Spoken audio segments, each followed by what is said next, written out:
Yo, yo, yo, what's up, party people? Welcome to another episode of Thrive and Dive, thriving in life by diving into deeper conversations. And we are joined here today by Vicki. How do you say your last name? Bernhardt. Bernhardt. I don't think there's ever been an occasion where I've said your full name.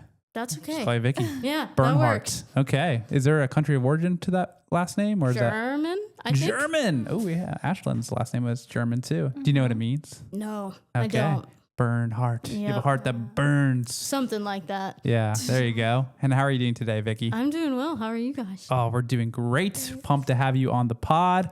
For context, Vicki and I have been working together at Warner University this past year, and I've got to see her pretty much every day of the year, minus the winter break and the Thanksgiving break and the occasional time when she played hooky. No, I'm just playing. More like the occasional time when I played hooky. But now we get to have her on the podcast before she takes flight, meaning before she leaves the Lake Wales area for her next assignment, which I'm sure we'll get to later on in this pod. But Vicki, go ahead and introduce yourself to the Thrive and Divers. Tell them just a little bit about you as we jump into this conversation. Sure. Like James and Emma said, my name is Vicki. I've served at Warner for the last 3 years as an area coordinator, and then stepped in as our housing coordinator this year, which has been fun.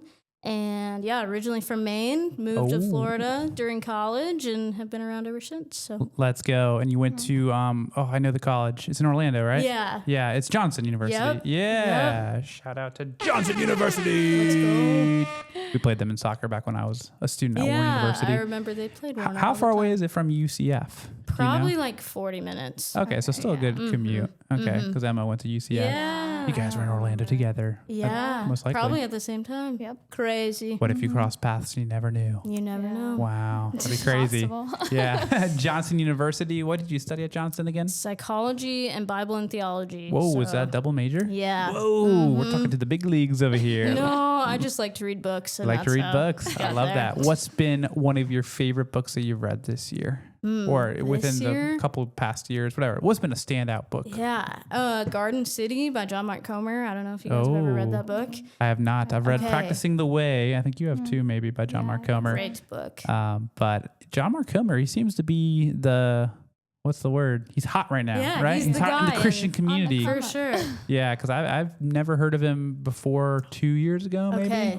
Do you have a longer history with John Mark Comer? Yeah, he's connected to the Bible Project. Shout out really? Tim and John. Oh, I if didn't know. you guys know Yeah, them. Mackie, Tim Yep. Mackie. Yeah, Yep. yeah. I love that. I use it all the time as a Bible teacher. Yes. So he studied under them. And so I got really into the Bible Project in college and then found him. So Okay. And is he no longer with the Bible Projects, kind of doing his own he's thing, not. blazing his He's own a trail? pastor of a church of, I think, Wesley Chapel in cool. Oregon. That Oregon. sounds right. Nice.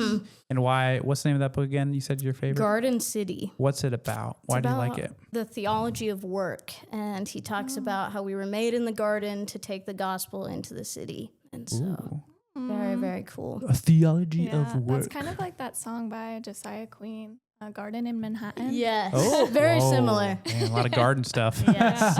Wow, love it. It's just what's his name? Your favorite artist? What's Is Josiah Queen your favorite artist? No, your favorite artist. Oh, no, not really. I don't listen to a ton of his songs, but I know that song. Okay. Who is your favorite artist? Oh gosh, that's a big range. I've been really into 21 Pilots. They've like Ooh. resurfaced back into my life recently. Love it. And so really enjoy them. Yeah.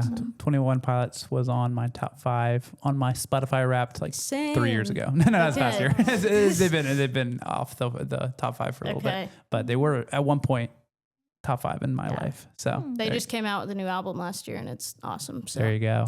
I haven't listened to the full album, which shows I'm not a true fan. Probably the only ones Get I know on is it, James. City Walls and No, Drum so Show. good. So And good. there's one other one that's more popular on that album, and I can't remember on top of my head.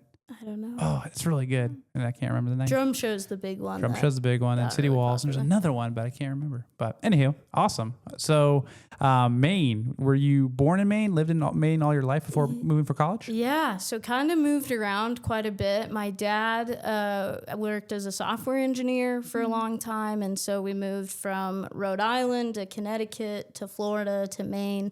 So I moved to Maine when I was 10 and then grew up there until I went to college. So Awesome. Siblings? Yeah, How many? sisters, 3. Oh. 3 sisters. So 4 sisters. Well, 3 of us including Oh, 3. yeah, Okay, including you. Yeah. And where are you in the mix? in the middle. Oh, the middle child. I'm a middle child. Me too. Yeah. Yeah. Yeah, middle child syndrome. Represent. I had to share my middle child syndrome though with Yeah. another person because we have 4 in our Okay. family. So Yeah. you guys are true middles. Yeah. I don't think I'm really a true middle. Truer than me. Yeah. But Vicky's the truest of Yeah. them all. How was that like being a middle child growing up in the Bernhardt family? Yeah. So my family did foster care growing up. So we had foster kids in and out of our house a lot. So I say I have 3 sisters. I really have had a bunch of just siblings, for lack of better words, in and out of my house growing up. So yeah, it was really interesting having to walk through that. My parents started that when I was around 14 or 15. So much later in life, not planned at all. But the Lord opens up doors. And Sure. Yeah. Yeah. How So- was that? Explain. I think most people know what it means by the foster care system, but explain to yeah. the person that had no idea what that all entails. Yeah, so essentially it's kids who aren't able to safely stay in their homes, whether with their immediate family or grandparents or whatever that looks like. And my parents were part of a ministry that helped provide respite to those families and gave them resources. And would typically do like 4 to 6 week stays. And so my little sister was like, 4 to 6 week stay. She's 4 months old. And then time just kept going, and around a year and a half, we adopted her. So Oh. very cool. Well, that's cool. Yeah. Wow. That's awesome. Yep. And is the growing up being your parents being foster parents kind of inspired you into the psychology? I know it's not social work Yeah. specifically, but what kind of Not really. Actually, it was one of the things that like drew me away from it in the beginning, just because I saw how hard it was to carry all of that and just didn't really want to be involved in that. Where I grew up in Maine, foster care was huge. And so we had a lot of youth group kids who were foster kids. My mom was what we called a van mom for our church. So she like drove all the foster kids to youth group growing up. So we had like 20 kids packed in a minivan every week, which was pretty fun. But yeah, just never really considered that as part of my story or like what I would do with it moving forward. But it's funny just how the Lord works things out. So So you said your dad was a software engineer and you came to Florida. Were you in Orlando before or were you somewhere totally so different? lived in Winter Springs, Oviedo area, if Okay, anyone's yeah. familiar with that. Yeah, because Yeah. UCF is over there. Okay, Yeah. so you know. Yeah. Like 20 minutes from Sanford Airport. Okay. Is that So- what kind of made you want to go to Johnson or what did that? Kind of. We had family friends at church where their kids went to Johnson while we were in Florida. And so we always kind of knew about Johnson. Johnson has 2 campuses, if you guys didn't know. So one in Knoxville, Tennessee, and one in Orlando. did one of them close? Yeah, so the one in Florida, the Florida campus the one you closed, went to. unfortunately. Wow, gotcha. Yeah. Oh. But yeah, never really thought about it until COVID hit, and the school that I was going to completely changed what they were doing for COVID.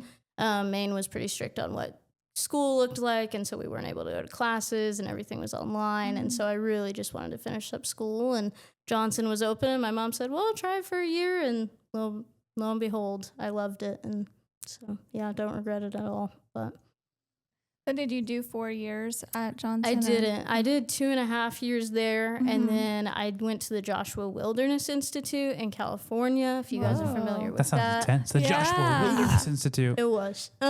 Is that near like the Joshua Tree stuff or is that No, totally so separate? it's connected to Hume Lake Christian Camps, if you guys know what that is. Okay, huge, big Christian camp ministry that had a gap year program, and that's where I studied abroad, as we were talking about right before we started. So yeah, I did that my freshman year of college. That's awesome. And where did you study abroad in that program? I went to the Dominican Republic and to Israel.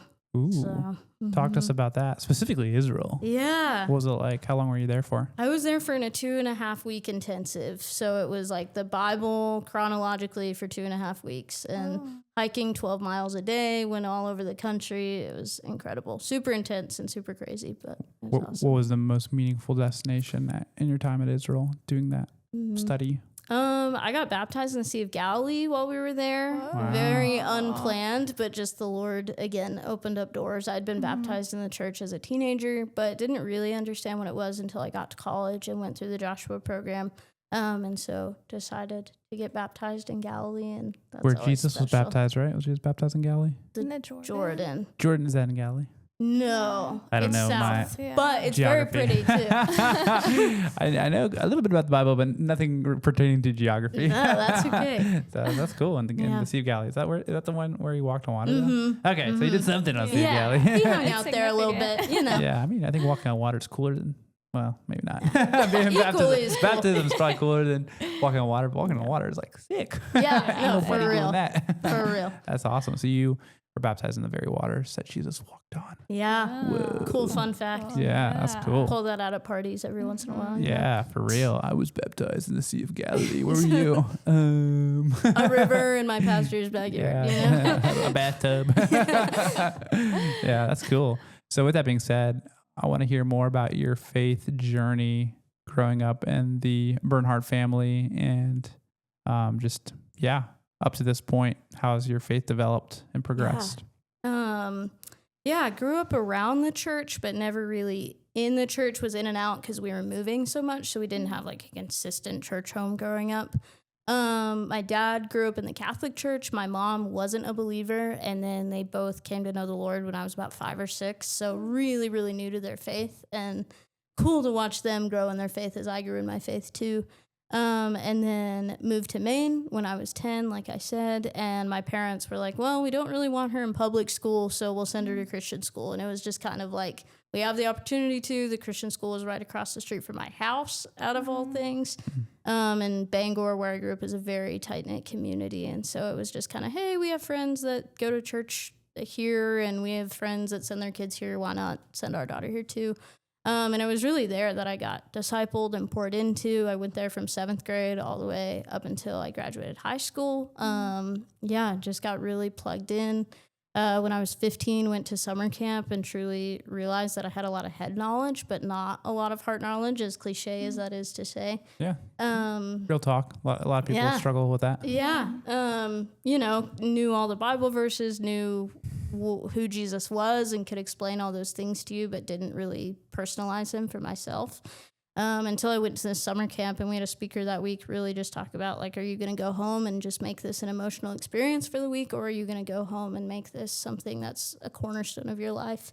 And so I really was just struck by that and didn't want to make Jesus a casual thing in my life. And so from there on out, the Lord just pursued me, and I've pursued him, and it's been sweet. So. And then you mentioned at Joshua Wilderness Camp that you grew even deeper in your faith. What do you think was like the catalyst to making you grow that faith deeper? Yeah. So part of the program is you have to fast for 9 months from movies, TV shows, and pre-recorded music. So crazy. And I knew that going in. I remember like the day I flew out, I told my mom, I was like, I don't want to do this anymore. This is absolutely insane. Yeah. But yeah, they basically just strip everything from you, and you stay in this cabin in the woods on Hume Lake's property. Sounds sketchier than it is. I promise it's legit. But yeah, I got to hang out there for a year and really just dive into the Word. Got to hear from amazing speakers. Some people from Biola University came and partnered with the Institute, and so that was really fun. Sean McDowell. Yeah. Oh, really? Yeah. Oh, that's sick. Shout out to Sean McDowell if you're watching. I love Sean McDowell. Yeah, he's great. He's the best. Dang, and his father, Josh McDowell. Yeah. Wow. So Sean McDowell was a teacher of the program, and so that was awesome to be able to Dang, be this under wilderness. What is it called? Joshua Wilderness Institute. Joshua Wilderness and Hume Institute. Lake Christian Camps. Wow, represent. Yeah. Wow, that's Central cool. California. Okay. Very cool. But yeah, I guess during that time, really just seeing where my priorities were. I think I grew up in a church that was very much like, you graduate from high school and you go to Bible college and you get married right away, and like, this is what your life needs to look like. And so quickly realizing that's not all that the world has to offer, although marriage is awesome. I'm sure you can attest. And pretty cool. And like that traditional Christian life, so to speak, is not all that the Lord has for people, and not all that the Lord wants them to experience. And so really just broadening my view of like, how creative is the Lord, and how intentional is he in that. So. Yeah, and how unique his plans are to Totally. each of us, and the desires that he puts on our hearts even. So Is that what kind of brought you to Warner after, or did you? No. Okay. Lots of twists and turns. I guess. You're going all over the map. Yeah. Basically graduated college, moved back home to Maine for a little while, was working for a different university, was doing like some light accounting work, which was not in my expertise at all. But I was like, I'm going to graduate college, get a career, get money. Like, that's the goal, right? Is like pay off my student loans as fast as I can and get money. And the Lord really, really broke all of that down pretty fast and was like, you're not finding any passion in your job. You don't like what you do. You don't like really who you work with and who you do life with right now. This is not the end all be all. And so I really was at a point where I was like, Lord, I don't know what you have for me. I don't know what the next 5, 10, 15 years of my life looks like. I don't even know what tomorrow looks like. But yeah, I just need another job. And so we played Warner in soccer, as James mentioned. And so I had friends from Johnson reach out and was like, Warner's looking for a resident director. I have no idea what that is, but you should do it. And I was like, well, I need a job and it has housing, like being completely candid, like that's just where my heart was at.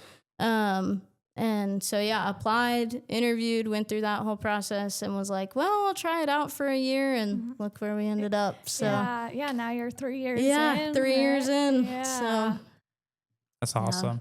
I would like to circle back, Vicki, to a couple things you said while you're at the wilderness camp. Yeah, sure. Such a cool experience. We can talk about Joshua all day long. Yeah. It's so fun.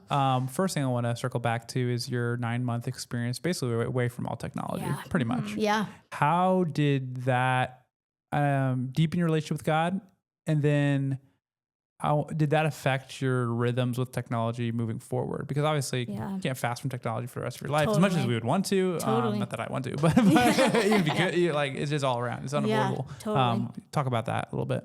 Yeah, I think I just really saw where I put my time. Like, it is so easy. And again, TV shows aren't bad, movies aren't bad, music isn't bad. Love all those things and use them all regularly.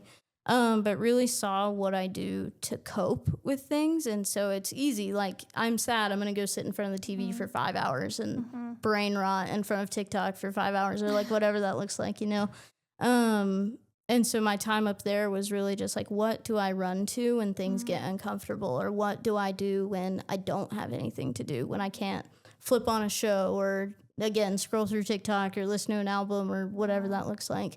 And so really the Lord challenged me in that of like, how do we build idols in our lives and what are the things that we truly worship, whether or not we build the golden calf, so to speak, like we're not doing that, but I worship my phone and I worship my TV and I worship my freedom and my time, as all of us do, you know, like comfort is our biggest God in our world right now. And so that was huge for me. And then I forgot your second question. I'm sorry. Yeah. How that affect your, I guess, lifelong rhythms? I say lifelong, but from between then and now, what rhythms and disciplines do you have in place so that your media, doom scrolling doesn't become your comfort creatures, your form of distraction from real life issues? What kind of disciplines do you have that we could maybe follow suit? Yeah.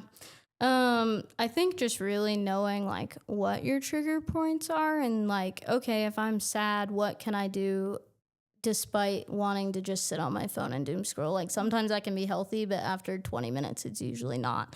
And so for me, I've just been really conscious of that, of like, what are the things that I'm filling my brain with when I have spare time? You know, like I'm not out worshiping idols, but I am worshiping the God of my own comfort. And so mitigating that, and then really leaning into how can I enjoy these things well? You know, how can I make movies a communal thing or music a communal thing or TV a communal thing? And that really practically looks like, hey, instead of sitting on my phone and doom scrolling for 5 hours, I'm going to invite people over to my apartment and we're all going to watch a movie together and celebrate that together. So. Yeah, using it for good, not evil. Yeah. And it seems like it's not like hard, fast rules you have. There's just more contextual to the season of life you're in, with your mood, you're sad, you're satisfied. Totally. Yeah, it's interesting because I know we try our best with our technology rules and maybe we should have at least I should have harder, fast rules. Yeah. As Oh, I probably should too. I mean, I but- feel like there's always you can always do better. I feel like in that Yeah. area, but at the same time, it's not a bad thing. It can be a form of, entertainment's not a bad thing. It's just when Totally. it's distracting us from life, and we can become apathetic and lazy. I know for me, I try not to have I don't have social media on my phone because it's too easily accessible. Doesn't Yeah. mean my laptop, I log into social media probably too Totally. much. Really should probably be more boundaries around that. But yeah, I think taking away the easy access for my observation has helped mitigate the doom scrolling, wasting time. And then for fellas, when it comes to lust, it's probably helpful not to have that stuff on your phones. And there's a whole host of benefits to not having entertainment such a central part of our lives. What's like a non-negotiable for you that do you like I don't watch movies after a certain time, or I don't. Is there any hard fast I'm rules you have? Big on no phones at the dinner table. I hate that unless it's like checking a text, like you got a text and you're working. Like I do again with my job, I'm on call all the time, so I have to be attached to my phone quite a bit. But I'm big on like if we're at dinner together, I want to be present and available for that. Do you have any hard fast rules about when you are allowed to be on your phone as soon as you wake up? Is there like a process? Like I've tried. I go back and forth so many times. I think during certain seasons I've been better about it, and then it just fluctuates. So not like a terribly hard and fast rule, but definitely trying to get better at that. Yeah, no, for sure. Again, there isn't necessarily a magic answer to all this. I know for me, what works for me might not work for you or you. Yeah. But I know for me, I try not to do anything technology related. I try. I'm not perfect at this, but I try not to do anything about that till after my quiet time with the Lord. Because sometimes I stress myself, get myself anxious for no reason when I jump into things that are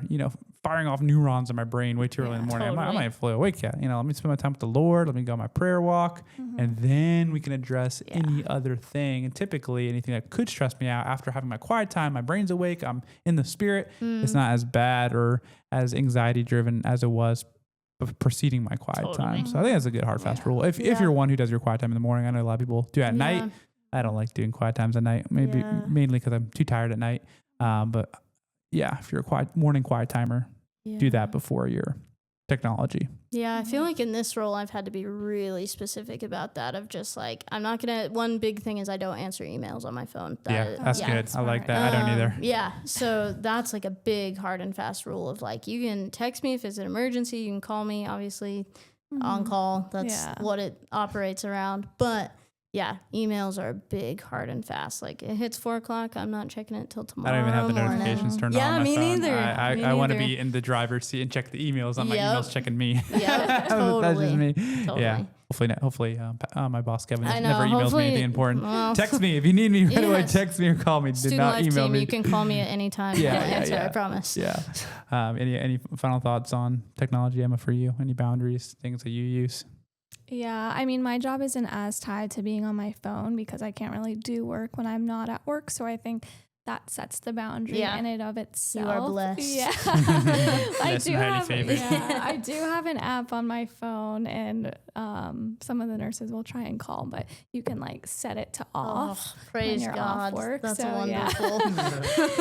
no one's disturbing me when I'm not at work. But that's awesome. Yeah, I think in the same boat, I try not to check my phone before our quiet time.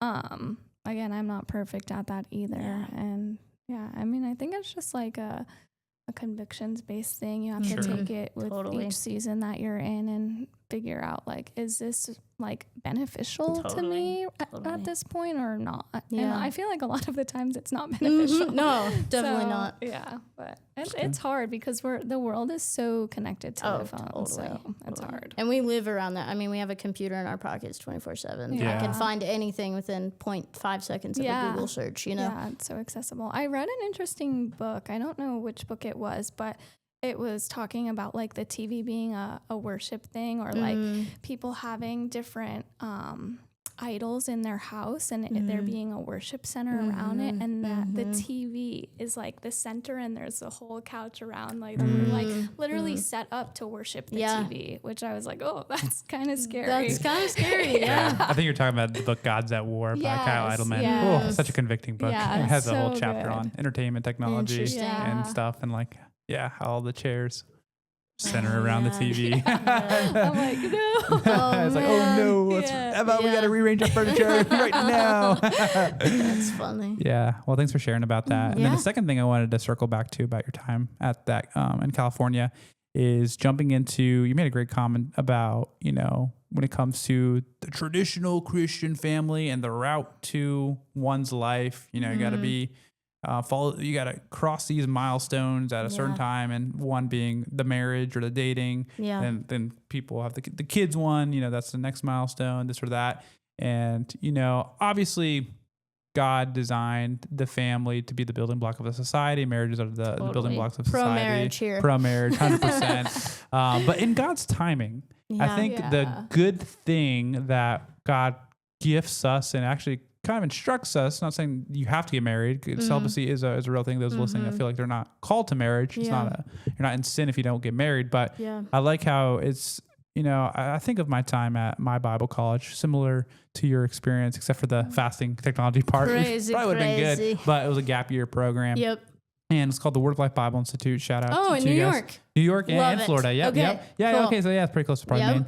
Yeah. So a lot of people, joked by calling it the Word of Life Bridal Institute. We called ours the Joshua Marriage Institute. There you go. So, which obviously is stereotype, kind of a funny thing, but it kind of, has this whether it's intentional or not, I may be overthinking this, but it puts that expectation, you got to find your spouse during this 1 year you're here, which I think can be a great thing. I both of my best friends from college found their spouse at the Bridal Institute. But I know for me, a primary reason was to learn the Bible. I remember specifically two of my best friends, we would do fasting, food fasting every, I think, Tuesday morning. And I would go to breakfast, but not eat breakfast. And both of them, you know who you are, were so set on, we got to pray for our future wives. And I'm sitting there thinking really?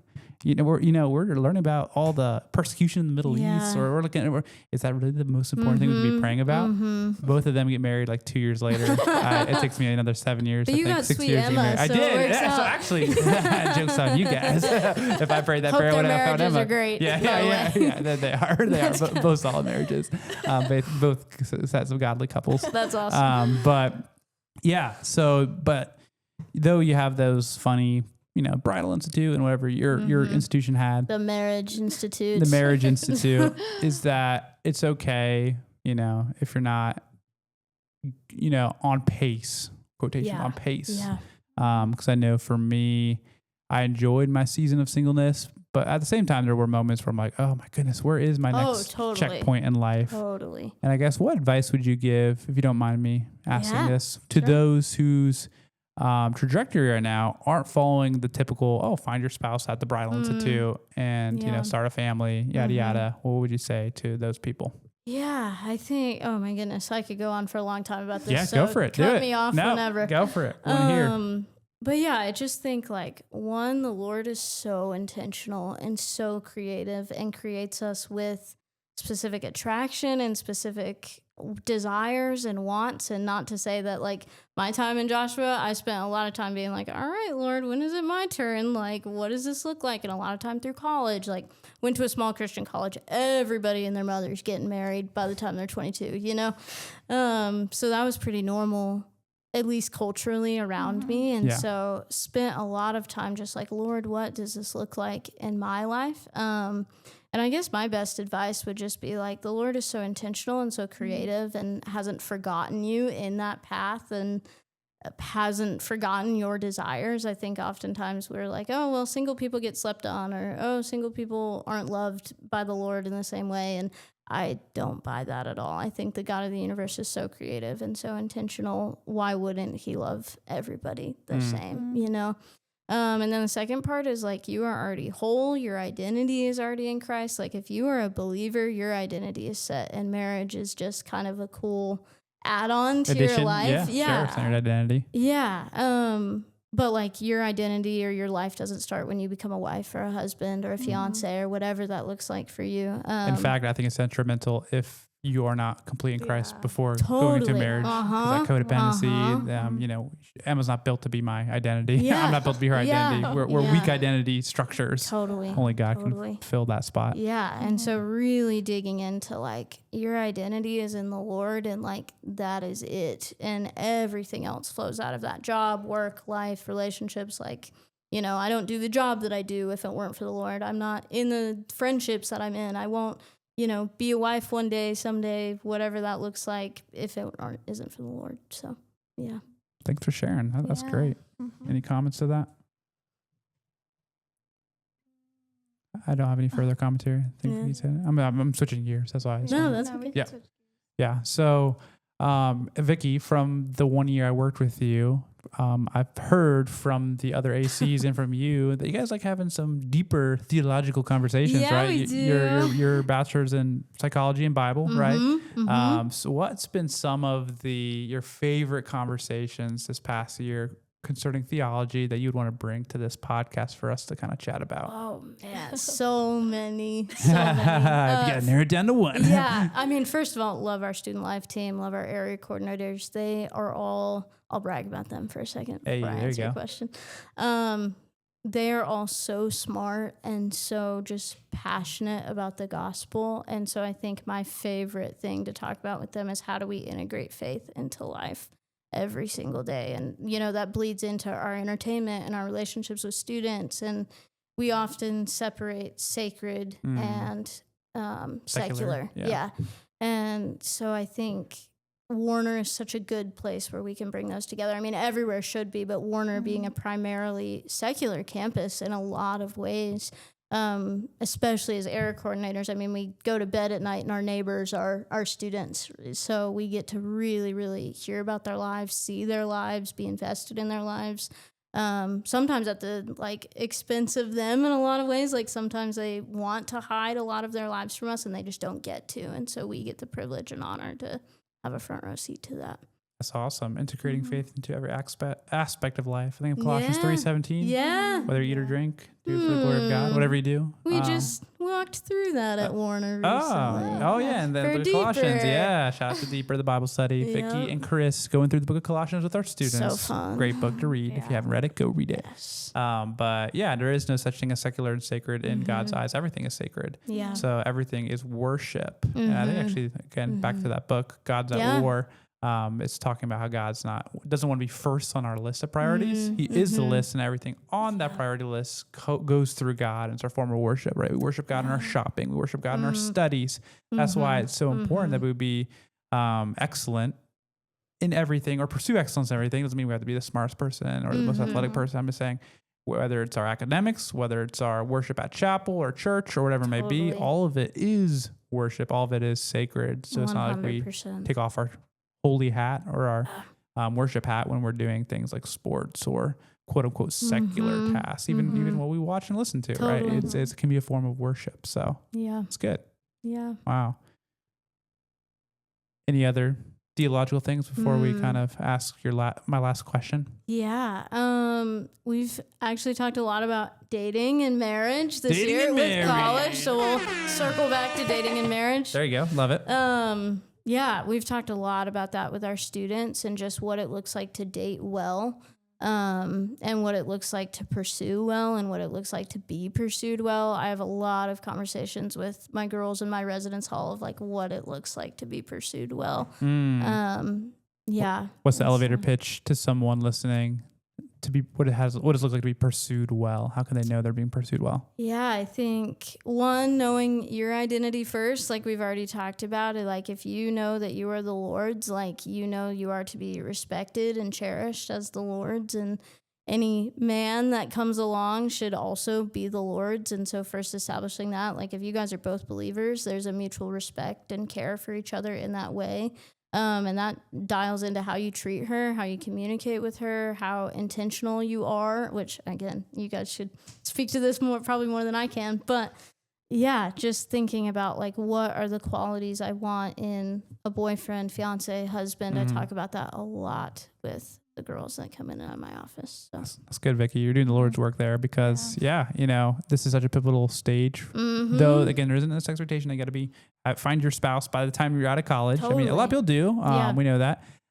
But with that being said, giving that advice in that season that they're in is so timely because the culture and the world are, selling so many different dating strategies that are counterintuitive to a healthy, thriving marriage. Which makes me so sad. Yeah, absolutely. Like, so sad. I feel like my heart breaks when girls come into my office and they're like, well, I went out with this guy and he just like dated me one time, or we like talked on Snapchat and then he ghosted me after, and like that was our relationship for 2 weeks. Like that's so sad that is the standard of a lot of the students that come in and out of Warner. So understanding your worth is important. Understanding that we don't have to use worldly tactics to get attention. I'm not a girl, so I can't speak for the girls from a guy's perspective, but instead having those convictions, those values, not settling for anything less than that. Yeah. And trusting God will provide the person, because sometimes maybe there's temptation like, well, I'm trying to find a needle in a haystack with these standards, right?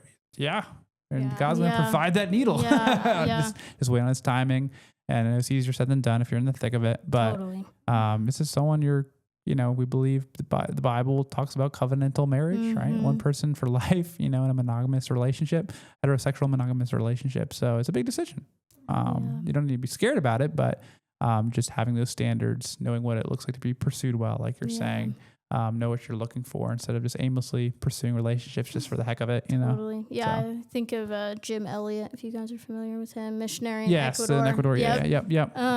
One of the big things he says is God always gives his best to those who leave the choice with him. And that's something that I've stuck on, especially in the dating realm for so long, of like, if I want God's best, like I need to leave that choice with him. And, can really look at just over my life and like see how the Lord has protected that and answered that in so many ways. So it's awesome. Amen to that. Thanks for sharing that, Vicki. By the time this episode comes out, you are going to be long gone from Lake Wales, Warner. I know bittersweet. A lot can change between now and 3 weeks between your pursuits, because you have several irons in the fire from what it sounds like. But regardless of where you end up, what's your dream, and what do you think the Lord's leading to in this next season? Like, just what is it? How's he reshaping you? Yeah, I think some of the best advice I was given growing up, twofold. One, look at the people in your life that you love what they're doing and you want to live like that. And I've been blessed with incredible people in my life who have just walked with the Lord and been faithful. Plenty of people in Christian education, funny enough. And then the second piece of advice is just as cliche as it is, just do it and trust the Lord in it.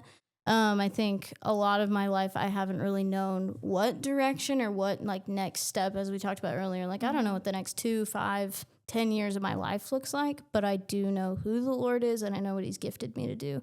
And so if I can use my gifts and my passions in a place that I love, then, that's the goal. So. Amen. That's well said, Vicki.